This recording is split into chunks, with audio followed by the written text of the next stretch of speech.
Alam mo ba ang sunglasses na ito ay may mga katangian na wala sa iba? Ito ay may photochromic at polarized lenses at ang frame material nito ay TR90. Ang TR90 ay isang uri ng thermoplastic polymer na kilala sa kanyang katatagan at kakayahang magbalik sa orihinal na hugis matapos itong mabaluktot o mabali. Ito ay kadalasang ginagamit sa paggawa ng mga frames ng mga eyeglasses at sunglasses dahil sa kanyang lightweight at matibay na katangian. Kapag gumagamit ka ng sunglasses na may HD clear vision, mas maa-appreciate mo ang malinaw at buhay na mga kulay sa paligid. At dahil sa photochromic feature nito, mapapanatili nito ang tamang antas ng pagliwanag.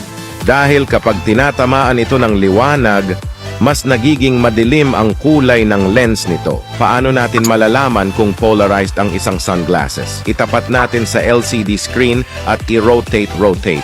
Makikita mo kung nagbabago ang kulay. I-compare natin sa karaniwang sunglasses. Walang pagbabago ng kulay. Biruin mo, may ganitong sunglasses na may HD clear vision at photochromic at flexible ang frame. Kung